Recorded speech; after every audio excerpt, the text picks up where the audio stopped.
Alrighty, everybody, welcome back. So, we continue our 2023 series previews with the Avalanche versus the Kraken. Now, both of these teams are on different ends of the spectrum, as I said, with Winnipeg versus Vegas. However, I think it could be even less of a closer series than Winnipeg and Vegas. The Avalanche, 51, 24, and 7 for 109 points. They have scored 280 goals and have led in 226. They are 22, 13, and 6 at home, and they are 29, 11, and 1 on the road. So, when you look at the Avalanche, they were a team that, of course, they won the Stanley Cup last year, so they were Stanley Cup champions. And with that team, they had a lot of injuries heading into this season.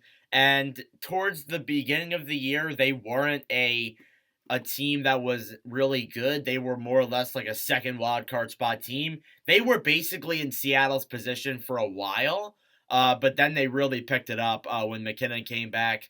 And obviously they pushed all the way up to first in their division, which I thought was incredible. So they're still a really good team. However, they are going to be down Landeskog, which being down your captain for playoffs definitely sucks, and he hasn't played all year either.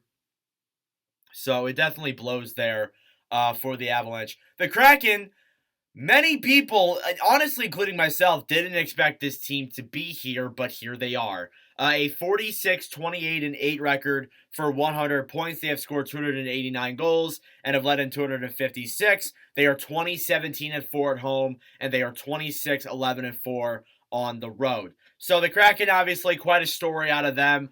They weren't expected to be in the playoffs. They really weren't expected to be close to the playoffs. But hey, they made it. They've played really solid and really entertaining this year. And I'm just happy that they're in the playoffs and I get to talk about them and hopefully stream for them this year 100%.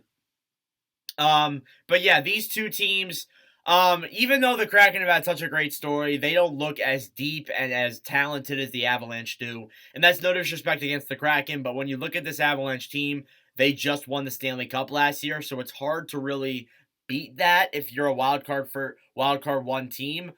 So I'm more or less leaning Avalanche in this series. As it goes for both teams' leading scorers, you got Nathan McKinnon for the Avalanche with 71 games played, 42 goals, 69 assists for 111 points. McKinnon been really solid this season, reached the first 100-point season of his entire career, and the fact that he did that in nearly 70 games played is super, super impressive, and it goes to show how good of a player and how amazing he really is. As it goes for the Kraken score, it's going to be Jared McCann with 79 games played, 40 goals, 30 assists for 70 points. Who would have thought McCann would have had 40 goals this season? I for sure did not. So McCann has had a really good season for the Kraken and has helped them in their push to this playoffs. We'll see if he's going to be able to carry that into round one. For your second leading scorer on the Avalanche, you got Mikko Rantanen with 82 games played, 55 goals, 50 assists for 105 points. Rantanen been a really solid forward, just been scoring on all cylinders. 55 goals is insane. I think his total before that was like 38.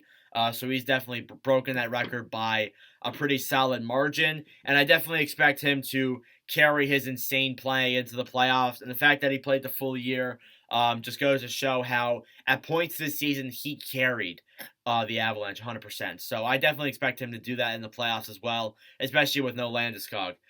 Jordan Eberle up next for the Kraken in secondary scoring. Eberle, 82 games played, 20 goals, 43 assists for 63 points. Still that solid score since he came from the New York Islanders. I would definitely expect him to make a big push in this year's playoffs if they want to beat the Avalanche. But yeah, you compare the two teams' number one defenders. You got Cale Makar for the Avalanche. 60 games played, 17 goals, 49 assists for 66 points. Makar, still a Norris defender, could very well be on the Norris ballot, but he hasn't played a lot of games, so that definitely plays a role. But we shall see there if he does make it. As it goes for the Kraken, you got Vince Dunn. who will get paid this season, 100%. When we make our Kraken review video, that will definitely be something we bring up. Done this season, 81 games played, 14 goals, 50 assists for 64 points. He's been a really solid defender this season and has definitely taken a big step up for the Kraken. And being 2 points behind Makar goes to show how good of a defenseman you really are. As it goes for each team's goalies, I got Georgiev for the Avalanche with a 66 games played, 40, 16, and 6, with a 2.53 goals against average and a .919 save percentage. Georgiev, I had my doubts when he came over from the New York Rangers, but he's played pretty solid with the Avalanche. And then as well as that, too, you got Pavel Francouz, who is a pretty solid backup. I thought he would be the starter. Turned out he wasn't. Sucks. For the Kraken, it's a bit more questionable. You got Martin Jones with 48 games played, a 27-13-3 record with a 2.99 goals against average and a .887 save percentage. Jones has been all right this year, but I'm not sure if he can make it. He can make another big push into the playoffs, unless if he goes back to his 2015 form, which is kind of unlikely if I'm being honest with you. So, offense, I'm going Avalanche. Defense, I'm going Avalanche. And goaltending, it's a pretty close, in my opinion, because Georgiev hasn't proved himself yet. I'm still going Avalanche, though. So, as it goes for the head-to-head matchups, it's actually in favor of Seattle. And that's the first time in, I think, all of the previews that I've done so far where the matchups are either in favor of somebody. They've usually been tied or they've just been a full sweep. As it goes, October 21st, the Kraken won 3-2. On January 21st, the Avalanche won 2-1, and on March 5th, the Kraken won 3-2. So even though the Kraken do have that season series, it has been really close there.